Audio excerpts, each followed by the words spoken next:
Elvis Presley is one of the most famous musicians in history, and portraying such an important person's life on screen is a tall order.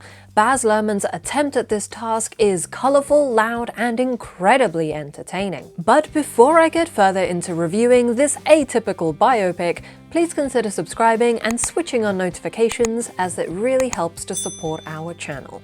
And if you are feeling particularly generous, give us a like as well, as that tells YouTube that this video is worth showing to others.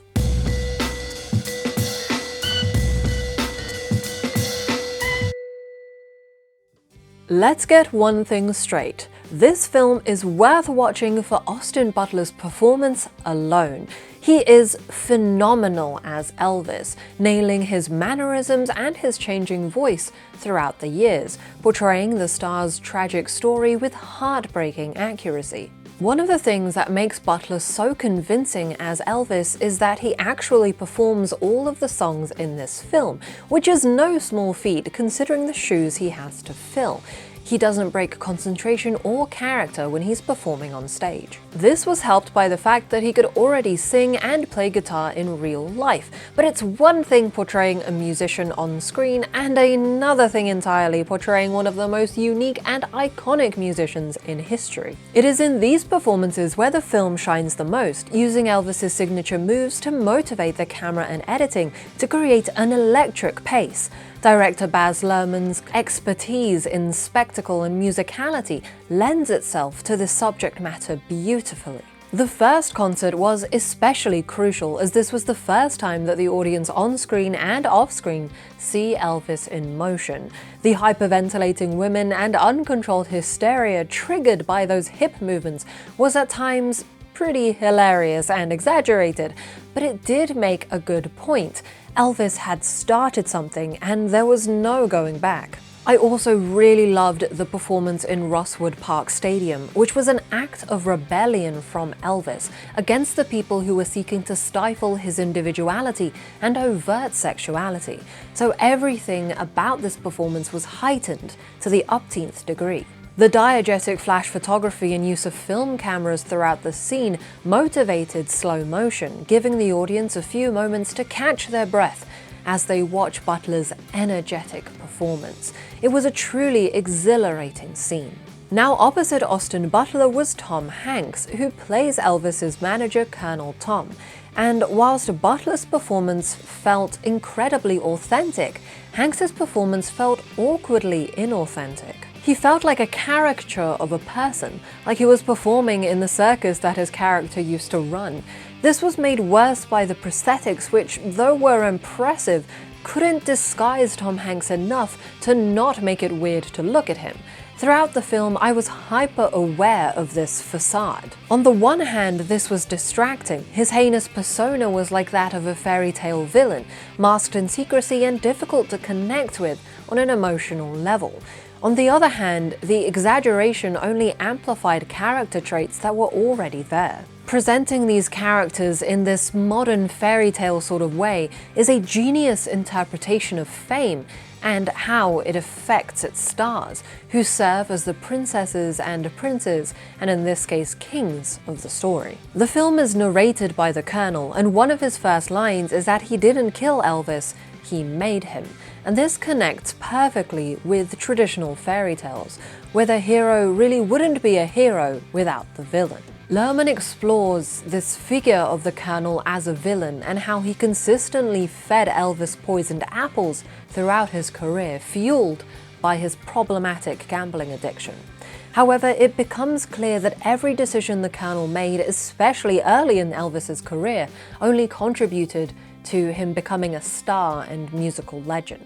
Sadly, our hero never overcomes their villain, as every time Elvis tried to derail the Colonel's plans or defy them, the Colonel only becomes stronger and smarter. This deviation from the fairy tale norms is where the emotional crux of the film lies. At the end, the Colonel says that Elvis died because of his love for his fans. And this creates an interesting conflict, a powerful conflict for the audience watching. We know that Elvis should have sought out professional help for his drug use, mental health issues, and exhaustion. But when we see Priscilla begging him to seek help and then him do nothing, we can appreciate that Elvis made the choice to keep going for his audience. The themes of love, fame, and sacrifice, both physical and mental, which are explored in this film, are Baz Luhrmann's staples. Every one of his previous films dwells on the same questions and answers them in the same explosive and manic way. Yes, it's not naturalistic, but I don't think it needs to be considering the larger-than-life subject matter. Admittedly, Luhrmann is one of my favorite directors, as I love the way that he uses the more non-naturalistic and theatrical side of cinema to present these incomprehensible moments of grief and joy in powerful, almost forceful ways for the audience. However, I admit that though this film is an entertaining and unique take on the biopic genre, which I thoroughly enjoyed, it does suffer and perhaps do its star a disservice by being from the perspective of Colonel Tom, essentially from the antagonist. We are kept at arm's length from Elvis's struggles, with Butler doing his best to show the emotional turmoil of the star, but he's always left hanging by the camera that never lingers long enough to really dig under the surface. Also, having the Colonel lead the film meant that important historical moments such as the death of Martin Luther King were shown quite fleetingly in the grand scheme of the film.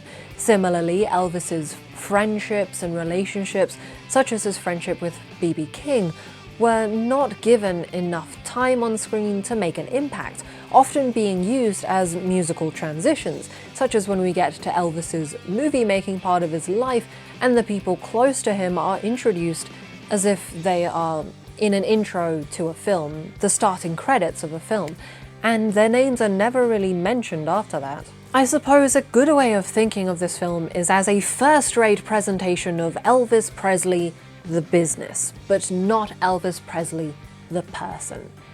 I think there was plenty of space in this film for the latter to have been explored better and have more emotional impact, but that might have meant that it needed to focus on a smaller portion of Elvis's life. Overall, Elvis provides a whirlwind snapshot of an iconic star's life, aided by the incredible performance from Austin Butler.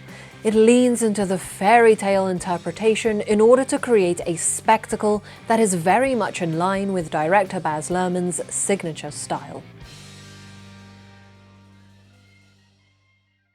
Thank you for watching. Please like this video if you enjoyed it, subscribe and switch on notifications so you don't miss future videos, and comment below with your thoughts on the film. Do you think this film does Elvis justice, or were you left wanting more? For more film content, feel free to follow us on Twitter, Letterboxd and TikTok. Links in the description. Otherwise, this has been Tea Break Film Reviews. My name's Michelle, and I hope you have a great day.